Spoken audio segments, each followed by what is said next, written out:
Assalamualaikum warahmatullahi wabarakatuh. Salam sejahtera bagi kita semua dan salam sehat untuk kalian semuanya. Untuk pada pertemuan kali ini, Pak Junet akan menjelaskan tentang indeks harga dan inflasi.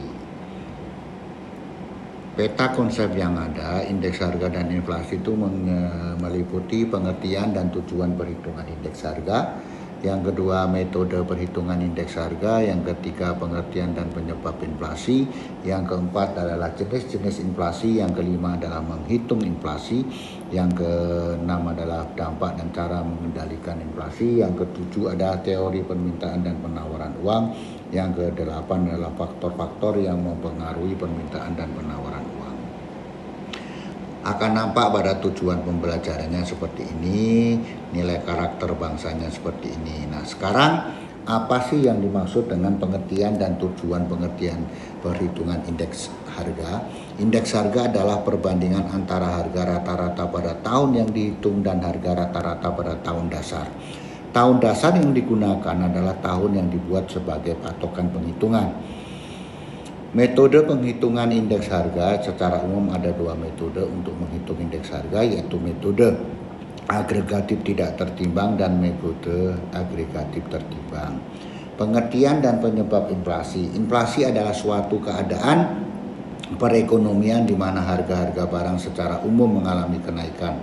Inflasi ini disebabkan oleh kenaikan permintaan dan kenaikan biaya produksi. Pengertian dan penyebab inflasi. Ada 3 teori yang membahas mengapa inflasi itu terjadi, yaitu teori kuantitas, teori Keynes, dan teori struktural. Jenis-jenis inflasi berdasarkan tingkat keparahannya. Inflasi dapat dibedakan atas inflasi ringan, sedang, berat, dan sangat berat.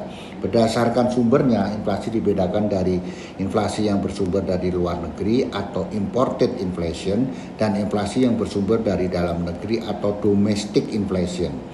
Jenis-jenis inflasi, tindakan yang dapat diambil untuk mengatasi inflasi dapat berupa kebijakan moneter, kebijakan fiskal, dan kebijakan lainnya. Teori permintaan dan penawaran uang. Teori permintaan uang adalah istilah yang digunakan oleh para ekonom untuk menerangkan mengapa individu dan perusahaan memegang uang.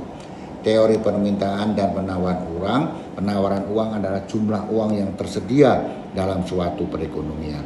Faktor-faktor yang mempengaruhi permintaan dan penawaran uang. Faktor-faktor yang mempengaruhi permintaan uang adalah kebutuhan bertransaksi atau transaction demand, kebutuhan berjaga-jaga atau precautionary demand, dan kebutuhan berspekulasi atau spekulatif demand. Faktor-faktor yang mempengaruhi permintaan dan penawaran uang.